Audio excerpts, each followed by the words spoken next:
하나님 말씀 구약 성경 1330쪽입니다. 말라기 3장 17절. 만군의 여호와가 이르노라. 나는 내가 정한 날에 그들을 나의 특별한 소유로 삼을 것이요 또 사람이 자기를 섬기는 아들을 아낀 같이 내가 그들을 아끼리니. 아멘. 오늘 우리가 읽은 말씀에서 17절 중반절에 내가 정한 날에 그들을 나의 특별한 소유로 삼을 것이요 라는 이 말씀에 대해서 우리가 조금 더 집중해서 살펴보겠습니다. 내가 정한 날에 그들을 나의 특별한 소유로 삼을 것이요. 우리 한번 같이 해보겠습니다.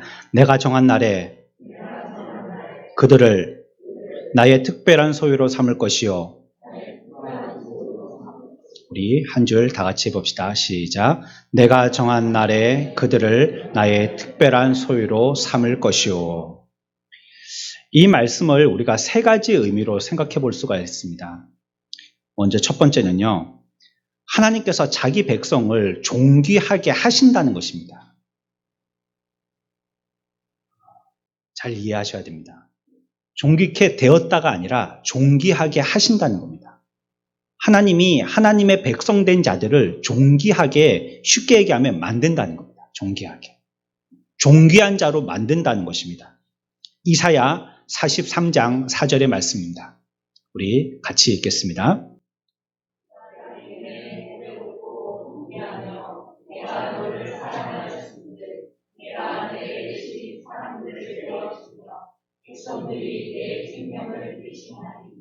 아멘.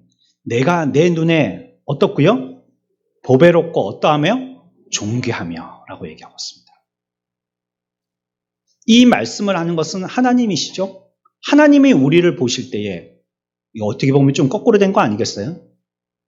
우리가 하나님을 볼 때 하나님은 보배롭고 존귀하고 이거는 당연한데 말이죠. 그렇게 시편이 지어졌거나 아니면 어디에서 노래하고 있다면 우리 그걸 당연하게 여길 텐데 여기서는 지금 거꾸로 얘기하고 있는 거예요. 하나님이 우리를 볼 때에 보배롭고 존귀하며 내가 너를 사랑한다 라고 얘기하는 것이에요. 이것은 그 근거가 우리에게 있지 않습니다. 우리는 그렇게 안 돼요. 우리는 하나님 앞에 보배롭거나 존귀하거나 사랑받을 만한 존재가 아닙니다. 우리가 잘 알고 있듯이 우리는 나면서부터요 하나님과 원수입니다. 원수는 뭡니까? 어떻게든지 서로 안갚음하려고 눈에 불을 켜고 어떻게든지 흠집 잡아가지고 그를 때려 눕히려고 하는 자, 그게 원수입니다. 반역하는 자죠. 패역하는 자, 그게 원수입니다. 그런데 이런 상황에 있는 우리를 어떻게 해요? 보배롭게 만드시고 또 어떻게 만드시고요? 존귀하게 만드시고 또 어떻게 만드시고요? 사랑스럽게 만드신다는 거예요. 이 말씀은 우리를 그와 같이 내가 정한 날에 그들을 나의 특별한 소유로 삼으신다는 것은 그의 특별한 소유로 삼으신다. 그를 존귀하게 만드신다 이 뜻입니다. 저와 여러분들이 하나님 앞에서 그와 같이 존귀한 존재들이 되어준 줄 믿으시기 바랍니다. 우리 노력으로 안 되는 것입니다. 어떤 분들은 우리의 신앙생활을 자기가 열심히 정성껏 하면 되는 줄 압니다. 그러나 그것은 이방 종교에서 하는 겁니다. 지성이면 감천. 이거는 기독교에서 해당되는 얘기가 아닙니다. 열심히 정성을 들여서 공을 들여서 애를 쓰고 내 자신을 해하기로도 할 만큼이나 고난을 당하면 하나님이 거기에 탐복해서 감동해서 은혜 가루라도 좀 내려주시지 않겠나 이렇게 생각하는 겁니다. 그래서 예전에는 어떻게 했어요? 소신공양, 사람을 잡아서 제사를 지내기까지 했어요. 그게 자기로서는 가장 정성스러운 거라고 생각했기 때문이죠. 그렇지 않았습니다. 기독교는 우리의 노력과 인력으로는 되지 않는 것입니다. 무조건 하나님의 은혜여야 합니다. 하나님께서 우리들에게 내려주심으로 우리는 그와 같이 비슷하게라도 닮아갈 수 있는 것이지 우리가 하나님을 보고 무엇인가 해나가겠다라고 하는 것은 그 시작서부터 벌써 잘못된 것입니다. 존귀하게 하게 하신다는 겁니다. 저와 여러분들 나의 삶을 현실 앞에서 볼 때에는 불안하고 불완전하고 참 오합지졸 같고 실망스럽고 좌절하고 야, 내가 이때까지 예수 믿었는데 요거 하나 이것 때문에 또 넘어지고 또 좌절하고 또 다른 사람들에게 실망을 끼치고 내가 나를 보기에도 부끄럽고 그렇다 할지라도 하나님은 우리를 존귀하게 만드신다. 그러니 우리들은 얼마나 겸손해져야 되겠습니까? 이것을 아는, 이 사실을 아는 사람이라면, 진실을 그것으로 하나님의 말씀으로 믿는 사람이라면 어떻게 하나님 앞에서 우리가 꼿꼿이 우리의 고개를 들 수가 있겠어요? 우리의 교육으로 안 되는 거예요. 성품으로 안 되는 거예요. 타고난 IQ, 그거 갖고 존귀하게 되는 게 아니에요. 돈이 많으면요, 물론 있어 보이지만 그걸로 존귀하게 되는 게 아닙니다. 세상은 전부 다 그것 가지고 우리의 외모를 페인트 칠합니다. 이 색, 저 색 칠하면 내가 존귀하게 되는가 싶어갖고 스스로 칠하죠. 근데 우리 스스로는 그거 갖고 백날 해봤자 회칠한 무덤입니다. 겉은 허옇게 페인트 칠을 하얗게 해놨는데 안을 들여다보면 여전히 희차가 썩어서 벌레가 꿈틀꿈틀거리는 거예요. 하나님을 경외하는 사람은요, 하나님께서 다른 사람들보다 더 사랑하시고 존귀하게 만드시는 줄 믿으시기 바랍니다. 이것은 전적으로 하나님의 일입니다. 하나님의 택하신 하나님의 백성들에게 나타내실 하나님의 일인 것이에요. 신하에게 왕의 방문처럼 하나님께서는요, 성도에게 자주 찾아오십니다. 이것보다 우리들에게 더 영예스러운 것이 어디 있겠어요? BTS가 여러분들 집에 찾아갔다 생각해 보십시오. 난리가 날 거예요, 아마. 그렇죠? BTS가 나에게 전화를 한 통 했다. BTS 뭔지 아십니까? 네? 뭔지 아시죠? 뭐 타고 다니는 뭐 고속 열차 이름 아닙니다, 그런 거. 유명한 우리나라 가수들이잖아요. 그룹이잖아요. 그렇죠? 저도 잘 모릅니다. 하도 그러니까 그렇게 아는 거지 뭐. 그 사람이 여러분들에게 개인 휴대전화로 전화를 했다고 해보십시오. 난리가 날 겁니다. 하지만 하나님께서 우리들에게 찾아오시는 거예요. 이것처럼 우리가 존귀하게 되는 게 어디 있어요? 우리에게 직접 방문하여 주시고 나를 만나 주시는 것만큼 내가 존귀하게 되는 게 어디 있겠어요? 또 하나님께서는 성도를 부요한 상속자로 삼으시는 것이에요. 우리는 뭐라고 그랬습니까? 그리스도와 함께 하나님의 후사가 된다라고 얘기하고 있어요. 거지가 존귀한 사람에게 입양되어서 그 상속자가 되는 것은 대박 사건입니다. 동화에서나 있을 만한 얘기입니다. 근데 그 일을 이루신다라고 말씀하신 거예요. 이보다 더 존귀해질 수가 어디 있겠어요? 성도들에게 생명의 면류관을 주시죠. 그리고 또한 하나님께서는요, 천사들로 성도를 섬기는 종으로 만드십니다. 히브리서 1장 14절 우리들에게 그렇게 말씀하고 있습니다. 함께 보겠습니다.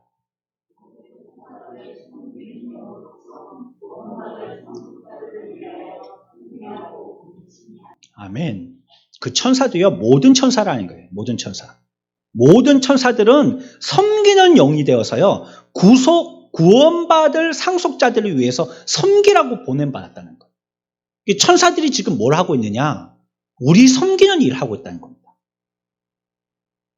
우리는 천사를 대단하게 보지만 하나님은 천사를 어떻게 보시냐면 구원받은 백성들을 섬기는 자로 보냈다는 것입니다. 그러니 우리가 얼마나 존귀하게 된 것입니까? 과연 우리가 어떤 존재이길래 하늘의 천사도 보내어서 우리를 섬기라고 하게 하시냐는 거예요. 그렇다면 우리가 기억해야 할 것이 있죠. 하나님께서 자기 백성을 존귀하게 여기신다면요, 우리들도 하나님을 존귀하게 여겨야 되는 거예요. 하나님을 높이고 그 이름을 빛내고 영광스러운 찬양을 드려야 되는 것이에요. 어디서든지 찬양하십시오. 예수님께서 왜 고난을 당하셨다고, 왜 순환을 당하셨다고 말씀하셨죠? 시편 22편에서는 그 이유를 하나님의 구속받을 백성들을 통하여서 영광 받으시기 위함이라고 말씀합니다. 예수님이 순환당하신 이유는요, 영광 받으시기 위함이라는 거예요. 그렇다면 우리에게 주신 고난도요, 그것을 통하여서 하나님께 영광 돌려야 하는 것입니다. 이거 지나가고 나서 편할 때 영광 돌리는 게 아니라는 거예요. 지금 여러분들이 고난당하고 있는 그때에, 힘들 때에, 역경 가운데 있을 때, 핍박과 시험 가운데 있을 때, 그때 하나님께 영광 돌리라는 거예요. 예수님이 십자가상에서 죽으심으로 영광 돌렸으니까 우리들도 그 십자가를 매야 되는 주의 종이니까, 우리는 그의 제자들이고 그의 백성이니까 우리들도 동일하게 해야 되는 것이에요. 여러분들이 당하는 그 자리에서 하나님을 찬양해야 돼요. 거기서 하나님께 영광 돌리는 것입니다. 더 좋은 자리, 더 나은 형편, 더 풍성하고 거룩하고, 또 내가 생각하기 따뜻하고 배부르게, 그러면 내가 영광 돌리겠다고. 이 자리는 제발 벗어나게 해달라고. 순환당하신 그리스도를 본받는 삶의 자세는 아닌 거예요. 그건 거기서 찬양하는 겁니다. 요셉과 같이 거기서 영광 돌리는 것입니다. 이것이 오늘의 말씀의 첫 번째 의미입니다. 뭐라고요? 내가 정한 날에 그들을 나의 소유의 특별한 것으로 삼는다는 것은 우리를 어떻게 만드신다고요? 존귀하게 하신다는 겁니다. 우리를 존귀하게. 특별한 소유를 삼으신다. 우리를 존귀하게 하신다는 겁니다. 두 번째 우리들이 기억할 것은요. 이 뜻은 하나님의 백성은요, 하나님의 보배라는 뜻입니다. 존귀하게 삼았잖아요. 하나님이 존귀하게 만드셨다 했잖아요. 그러면 하나님의 뭐가 된 겁니까? 보배가 된 겁니다. 쉬운 말로 하나님의 보석, 다이아몬드가 된 것입니다. 보배는 보석을 얘기하는 것이거든요. 그러니까 우리가 그와 같은 보석과 같은 존재가 됐다는 것입니다. 이것을 모르면요, 사람들이 사람하고 보석하고 헷갈려 합니다. 그래서 어떻게 하느냐? 사람 때려 죽이고 보석을 취하려고 해요. 이거 거꾸로 된 거죠. 모르는 사람들이 그렇게 하는 거예요. 하나님은 우리를 보석과 같은 존재로 만드셨는데, 그런데 물질의 보석이 더 귀한 줄 알고 나를 거기다 팔아버리는 거죠. 하나님을 경외하는 사람들은요, 보석처럼 빛을 발하게 되어집니다. 그러니 여러분들이 금은방 가가지고 어떤 금이나 어떤 보석을 갖다가 취하시겠어요? 가장 빛나는 것을 볼 겁니다. 보석 가운데. 그게 전부 진품이라면 그 중에서 가장 빛을 내는 그 보석을 취할 겁니다. 그러니 우리들도 하나님의 귀한 보석과 같은 존재가 되어서 우리 가운데 하나님을 경외하는 삶의 빛이 난다면 누가 보시겠어요? 그러면 하나님이 보신다는 겁니다. 이렇게 진열장에 하나님의 백성들이 그득하게 앉아있는데 그 가운데 하나님을 경외하는 사람의 빛을 발하는 사람이 나타날 때 하나님의 눈길이 거기에 갈 수밖에 없는 겁니다. 빛이 나니까, 반짝반짝 보석과 같은 빛을 내니까 하나님이 그걸 이렇게 보시는 겁니다. 하지만 보석이요, 흔하지 않으니까 보석이죠. 흔하다면 보석이 아니겠죠. 그것처럼 하나님을 경외하는 사람이 흔하지가 않습니다. 참 진실되게 경외하는 사람은 더더욱 보기가 힘듭니다. 이미테이션은 많습니다. 하지만 진실된 믿음을 고백을 하는 성도는요, 더욱더 발견하기가 힘든 거예요. 마태복음 22장 14절 말씀입니다. 함께 봅시다. 아멘. 청함은 많이 받았지만요, 택함 받은 자는 적다는 것. 하나님의 특별한 소유가 된 것이에요. 아주 특별하고 참된 사람은 그 가운데 많지 않고요, 적다는 거예요. 적어요. 그러니까요, 여러분들은 보석을 대할 때 어떻게 대하죠? 귀하게 대하죠. 귀하게 대하죠. 그것처럼 하나님도 보석되어진 우리를 귀하게 보신다는 거예요. 우리가 그런 존재가 됐기 때문에, 보석과 같은 존재가 됐기 때문에 하나님이 저와 여러분들을 볼 때 그와 같이 보신다는 거예요. 우리는 얼마나 고귀한 존재냐면요, 하나님의 보석을 희생하면서까지 취하신 보석이에요. 예수 그리스도를 죽이시면서까지 우리를 구원하셨으니까요, 우리들은 정말 값진 보석이라는 것을 그와 같이 말씀하시는 것입니다. 보석은 어떤 효과가 있습니까? 여러분들 언제 보석, 여러분들 오늘 좀 이렇게 차고 오셨어요? 보자. 좀 차고 오셨습니까? 여기 이렇게 막 만한 거, 뭐 물방울 막 이런 거. 머리 밑에 이렇게 막 이런 거 주렁주렁 이런 거 있잖아요. 막. 일부러 오른손 올려도 될 걸 갖다가 왼손으로 올려가지고 막 이렇게. 그렇죠. 만한 거. 이거 뭐 하려고 하죠, 이거? 목에 이렇게 막 번쩍번쩍 막, 확, 이거 왜 이런 거 하죠? 랩 부르는 가수들 보니까, 야, 막 대단하대요. 뭐 목에다가 막 쇠고랑을 달고 나오대요, 막. 막 손에도 뭐 온데 막 반지 끼고 말해요, 막 이렇게 막 부르대요. 온데 치장했다고. 이게 뭐 하려고 하는 거예요? 왜 그렇게 하는 겁니까? 자기 치장하려고 하는 거잖아요, 자기 장식하려고 하는 거잖아요. 그렇죠? 죽은 시신에는 그런 거 하지 않죠. 살아있는 사람한테 자기 장식하려고 그래서 반지도 끼고 뭐 목걸이도 하고 뭐 발걸이도 하고 뭐 손목걸이도 하고 뭐 귀걸이도 하고 그런 거 하는 거죠. 성도의 경건도요. 복음을 영화롭고 거룩하게 장식하게 합니다. 우리가 보배 되어져서 우리가 빛을 발하게 되어진다면 복음도 우리를 통하여서 빛나게 되어진다는 거예요. 위선자들은 믿음을 저버립니다. 그리고 자기 일속 차립니다. 오히려 복음을 그 진리를 더욱더 흐릿하게 만들고요. 세상에 이 참 종교를 거짓된 종교인 양 손가락질 당하게 만들어버리는 거예요. 그게 위선자들입니다. 공갈방처럼요. 겉다르고 쏙 다른 그런 가짜 크리스찬들이 있다는 거예요. 그런 사람들은 세상에 지탄받게 만드는 교회가. 하지만 참된 진리와 참된 신앙을 갖고 있는 보석과 같은 존재들은 그 신앙을 통하여서 하나님의 교회를 영광되게 한다는 것이에요. 하나님의 교회가 치장되게, 복음이 치장되게 한다는 거예요. 또 보석은 어떻습니까? 귀한 가치가 있죠. 너무 귀하지 않습니까? 보석이 박힌 왕관, 얼마나 귀합니까? 그 왕관을 쓸 때 보석을 박아서 영국의 여왕이 쓰는 왕관 그런 것들 보면 이만한 보석들이 막 큼지막한 게 이렇게 막 파란색 막 이런 게 박혀 있잖아요. 이런 거 보면 그걸 딱 썼을 때 존귀해지는 겁니다. 그 사람이.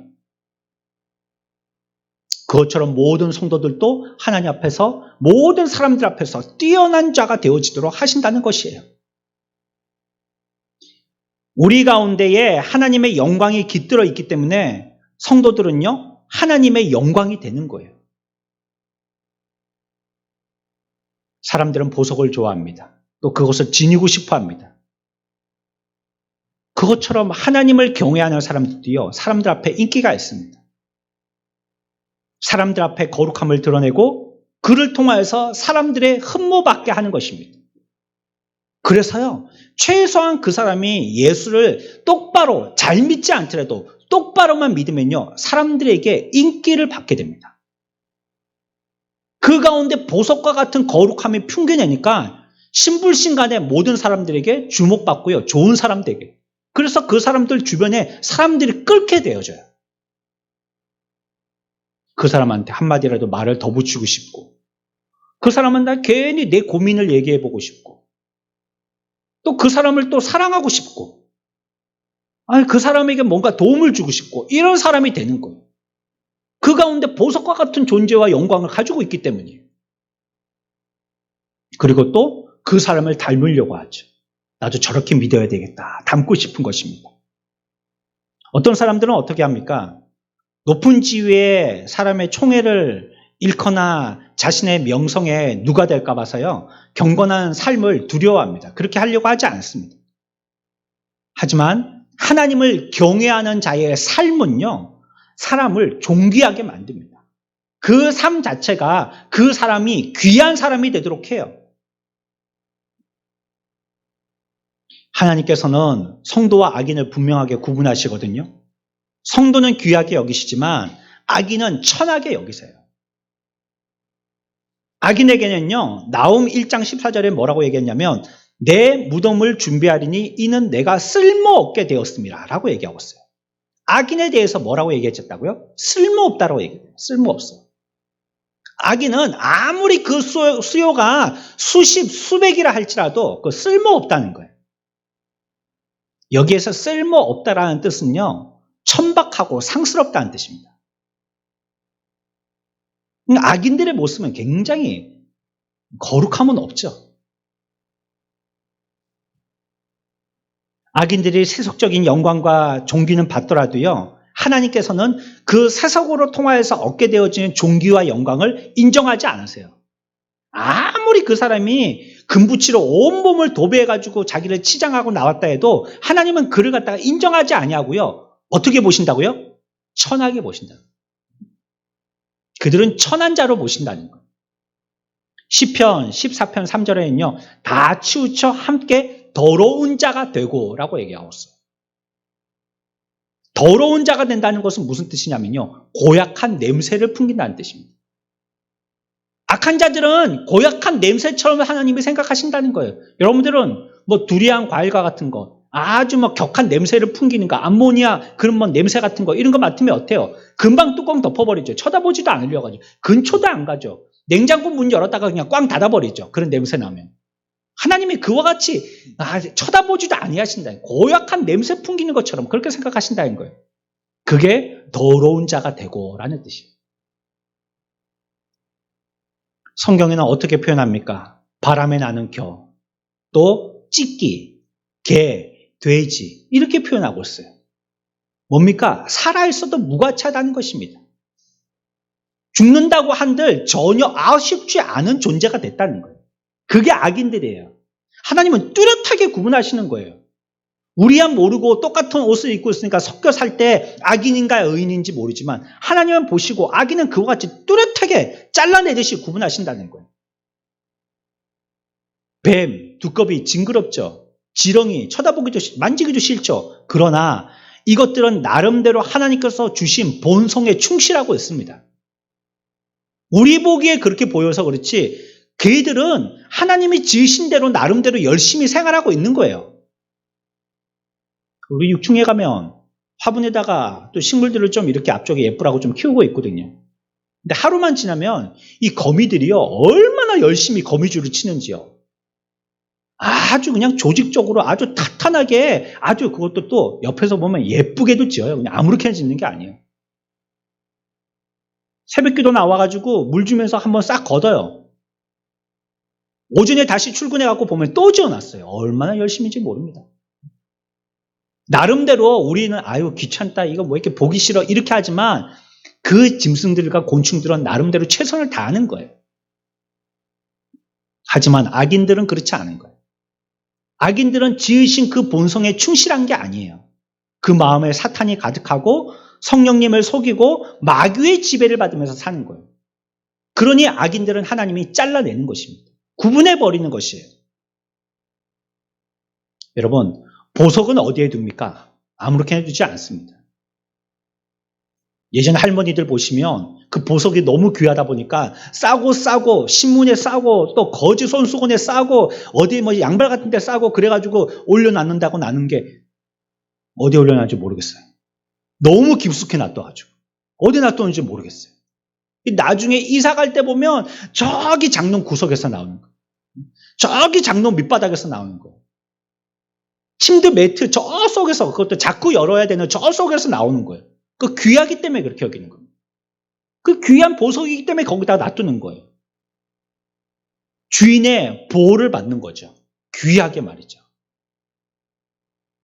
또한 집에 문제가 생긴다면 그거 먼저 챙기지 않아요. 집에 불이 났다. 그러면 귀한 것부터 들고 나오잖아요.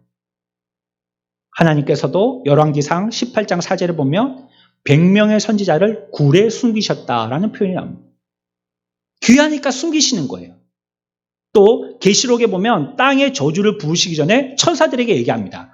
이마에 인을 받은 성도들은 보호하라. 귀하기 때문에 하나님께서 보호하신다는 거예요. 우리라는 존재가 사탄이 주는 인간적인 생각에 자꾸 우리들도 염색이 돼가지고 우리를 하찮은 존재로 본다는 거예요. 나 스스로 나를 볼 때에 이전에 하나님이 덮어주셨던 그 밥수건 밑에 있는 은혜의 밥수건 밑에 있는 죄를 자꾸 들썩여가지고 그걸 보게 함으로 나는 천박하고 천한 악한 존재라고 자꾸 생각하게 한다는 거예요. 근데 성경은 완전히 반대로 얘기하고 있습니다. 우리들은 존귀한 보석과 같은 존재라는 거예요. 아이들을 가르칠 때, 아이들을 갖다가 기를 때 너희들은 보석이야, 특별한 존재야. 그렇게 얘기하고 그렇게 동화책을 읽어주는데 정작 그렇게 얘기하는 부모들은 아유 나는 못 쓸 자지. 나는 뭐 쓸모없는 인간이지. 뭐. 아무 쓸데도 없지. 빨리 죽어야지. 스스로는 그렇게 생각한다는 거예요. 우리를 절대 그렇게 생각하면 안 됩니다. 그건요 하나님의 말씀에 위배하는 것입니다. 성경은 우리를 보배로 말씀하셔요. 우리를 존귀한 자로 만드셨다라고 얘기하고 있는 것입니다. 하나님께서는 하나님을 경외하는 자를 대적하는 자들에 대해서 분노하십니다. 왜냐하면 내 것이 귀한 것인데 이걸 뺏어갔다면요. 그 얼마나 불을 내겠어요. 하나님이 그렇게 우리를 여기신다는 것이에요. 하나님은 우리를 피 주고 값으로 사셨기 때문에 보배로 여기셔서요. 우리가 당하는 일을요. 하나님이 당하는 일처럼 생각하시는 거예요. 스가랴 14장 12절의 말씀입니다. 우리 같이 보겠습니다. 시작.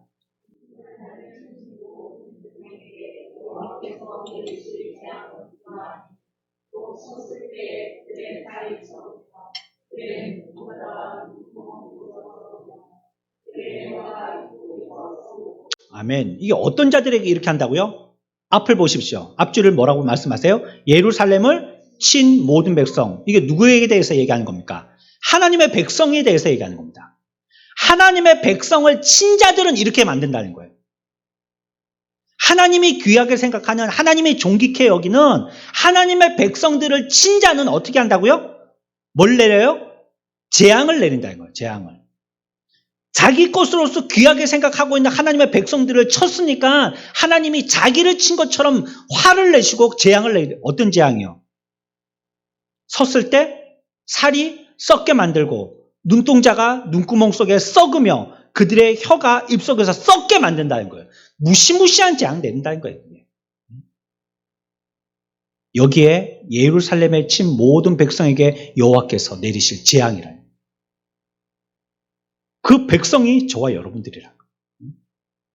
존귀함을 받는 백성이 바로 저와 여러분들이라는 거예요. 성도들이 세상에서 무시당해도요. 하나님은요. 우리들을 보배로 여기신다는 거 우리가 기억해야 합니다. 악인들은 의인들을 쓰레기처럼 생각합니다. 쓸모없는 불쌍한 사생자처럼 생각합니다.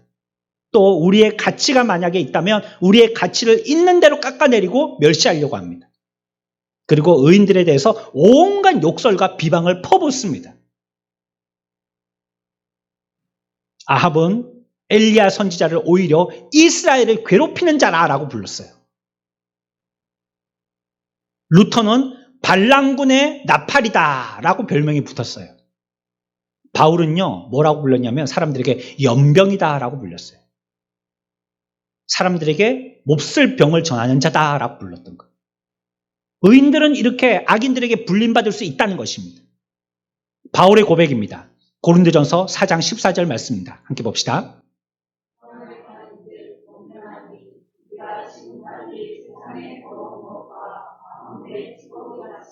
아멘. 세상 가운데요. 세상이 우리들을 어떻게 생각하냐면요. 더러운 것과 찌꺼기 같이 생각한다는 거예요. 만물을.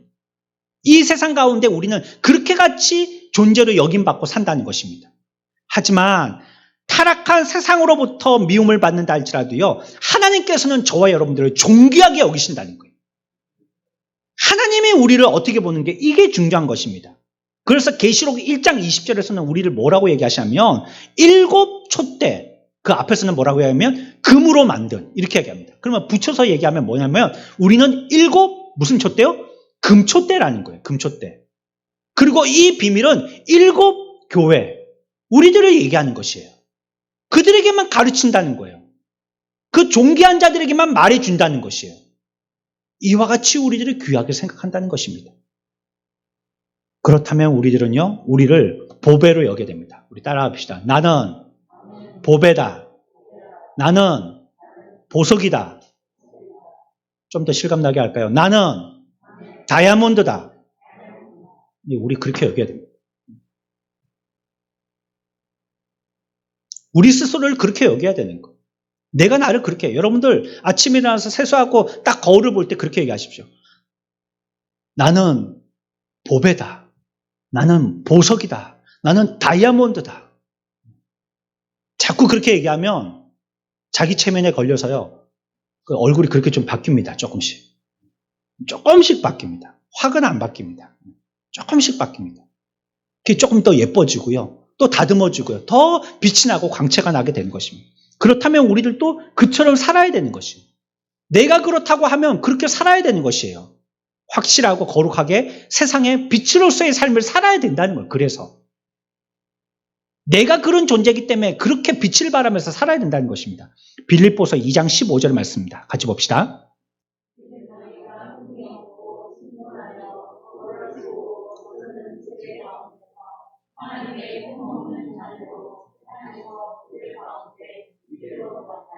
아멘. 흠이 없고 순전하여서요, 우리를 그들 가운데서 빛으로 나타내게 하신다는 거예요. 왜? 우리는 어떤 존재니까요? 보배니까. 우리는 어떤 존재니까요? 보석이니까. 그러니까 우리를 통하여서 빛으로 나타나게 하신다는 것이에요. 하나님의 자녀로서의 가치를 세상에 드러내서요, 세상에서조차도 우리의 죽음에 대해서 눈물을 흘릴 수 있는 고결하고 겸손한 삶을 살아야 됩니다. 이런 증거는 아브라함의 아내 사라가 죽었을 때 벌써 증명되었습니다. 그러니까 아브라함이 얼마나 거룩한 삶을 살았든지 이방인들이 그의 아내의 죽음을 애도하기까지 했어요. 우리가 죽었을 때 많은 사람들이 아이고 저 사람 잘 죽었다, 이런 사람이 한 명도 안 나와야 합니다. 안 믿는 사람이고 이웃에서 불신 친척들이 야, 참 좋은 사람 아깝다, 이런 말을 들어야 되는 거예요. 우리의 보배성을 떨어뜨리는 일을 하지 맙시다. 나는 보석이니까. 보석의 가치를 떨어뜨리는 일을 하지 말자는 말이에요. 서로 간에 험담하든지 교만하든지 질투하든지 사람을 하대시하든지 물질의 이익을 위하여서 성도나 교회를 이용해 먹든지, 이런 것은요, 하나님 앞에서 지탄의 대상이 되는 것입니다. 그가 하나님의 도구가 아니라 마귀의 도구라는 증명의 삶을 사는 것입니다. 특히 교회에서 직분을 받은 자들은 더욱더 겸손해야 됩니다. 어떤 자가 제일 높은 자이냐? 하나님 앞에서요, 새 가족이 제일 높은 자. 어린아이처럼 철없으니까 그 사람들 대우해줘야 됩니다. 오랫동안 다녔고 우리가 생각할 때 높은 직분을 가졌다고 생각하는 사람은요, 제일 겸손해야 돼요. 제일 천한 일을 해야 됩니다. 그래야지 많은 사람들이 그걸 본받고 같이 겸손을 따라할 테니까요. 높은 직분을 받았고 훌륭한 직분을 받은 사람이라 그 사람이 뭐 높은 자리에 딱 앉아가지고 어허하고 소리만 치냐면요, 뒤에 있는 사람들이 그 사람들이 직분 받아서 똑같이 합니다. 하나님께서는 세상보다 우리를요, 택하신 주의 백성들에게 더 큰 기대를 갖고 계십니다. 그래서 우리를 통해서 더 많은 영광을 받기를 원하시는 거예요. 우리의 경건한 삶을 통하여서요, 주변 사람들이 많은 믿음을 갖기를 원하시는 것이에요. 값없이 은혜를 베푸셔서 더러운 죄악에 우리를 건져 보배 삼으시는 하나님을 찬양하는 저와 여러분들의 삶들이 되어지시기를 축원합니다. 우리들은 보배입니다. 우리들은 보석입니다. 그것이 오늘 말씀하는 것처럼 내가 정한 날에 그들을 나의 특별한 소유로 삼겠다는 두 번째 뜻입니다. 세 번째는요, 하나님이 우리를 보배로 삼으실 날이 속히 온다는 것이에요. 특별한 또 어떤 날이 있는데 그 날을 통하여서 우리를 보배로 삼으시는 때가 또한 있다는 것입니다. 하나님을 경외하는 자들은요, 서로 떨어져서 각기 각처에서 모여서 예배합니다. 다 나름대로의 신앙생활들을 하고 있죠. 한국교회만 봐도 여러 교파들이 있잖아요. 나름대로 여러 칼라를 가지고 신앙생활합니다. 또 장로교 안에서도, 우리 한국교회는 또 장로교가 많은 수를 이루고 있는데 그 안에서도 또 교파가 있잖아요. 합동이니 통합이니 고신이니 여러 가지 순복음도 있고 성결도 있고 감리교도 있고 침례교도 있고 여러 교단들이 있지 않습니까? 그래서 각자 떨어진 곳에서 각자 예배합니다. 하지만 하나님이 정하신 날에 이르면요, 하나님께서 흩어진 진주를 시로 깨어서 목걸이를 만드시는 것처럼 한자리에 불러 모으실 때가 있다는 거예요. 우리는 그때를 기억해야 합니다. 왜냐하면 우리들은 지금까지 이 땅에서 하나님과 계속해서 관계에서 살고 있거든요. 성부 하나님과 성자 예수님과 성령 하나님과 관계에서 살고 있거든요.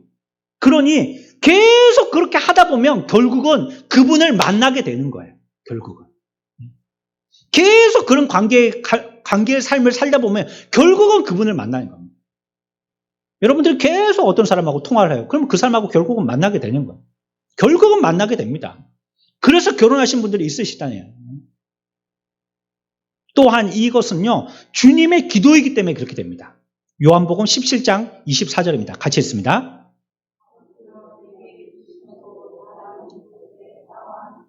아멘. 내게 주신 자도 나와 함께 나 있는 곳에 함께 있어. 그렇게 하신다는 거예요. 그때가 있게 된다는 것이에요. 한자리에 모아서요, 천국에 있게 해달라고 성부 하나님께 지금 기도하고 계신 거예요. 그러니까 예수님께서 그와 같이 기도하신다면 그 기도가 이루어지겠어요? 안 이루어지겠어요? 반드시 이루어지죠. 그와 같이 보배롭고 존귀한 자들을 한자리에 모으는 때가 있다는 것입니다.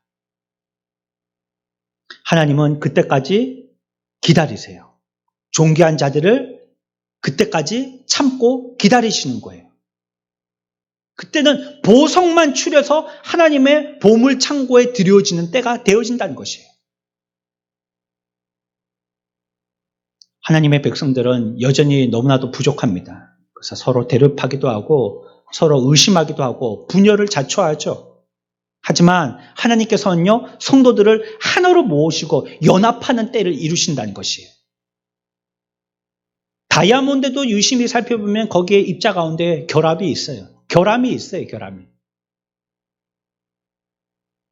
그러한 결함이 있는 불완전함을 생각한다면요, 우리들은 우리 스스로에 대해서 교만한 생각을 가질 수가 없는 것이에요. 하지만 그러한 우림에도 불구하고 하나님께서는 우리를 완전케 하신다는 것입니다. 그날은 영광스러운 날이 될 것이라고 성경은 얘기하고 있는 것입니다. 하나님께서는 성도들을 특별히 죽음을 통하여서 그 사람을 완전케 하십니다. 그래서 성도는 죽을 때 완전해져요. 죽음을 통해서 완전해지는 겁니다. 왜냐? 우리 속에는 죄가 있거든요. 죄가 있는 자는 완전해질 수가 없어요. 하나님이 우리들에게 은혜를 베풀어 주셔요. 그래서 그 은혜로 말미암아 우리 속에 있는 죄의 권세를 억누르고 억제할 수는 있지만요, 그것을 통해서 완전히 없애지는 못하거든요. 하지만 성도들이 죽을 때 그것을 통해서 비로소 하나님 안에 하나님의 은혜가 온전하여지는 거예요. 이런 점에서 성도의 죽음은요, 복이라고 성경은 얘기하고 있어요. 우리가 온전해지니까, 완전해지니까요. 그때 하나님의 깊은 것을 알게 되고 천사와 같이 될 것입니다. 완전한 지혜에 이르게 되어지고 완전한 성품을 가지고 하나님을 만나서 그분을 알게 될 것입니다. 지금은 희미하게 알고 추측할 뿐이지만 그때는 완전한 지혜를 가지고 완전한 성품으로 그분을 교제할 수 있는 사람이 된다는 것이에요. 그리고 부활 때가 되면 성도의 몸은요, 다이아몬드처럼 영광스러운 강처로 발하게 될 것이에요. 그것을 예수님을 첫 열매로 말씀하여 주신 거예요.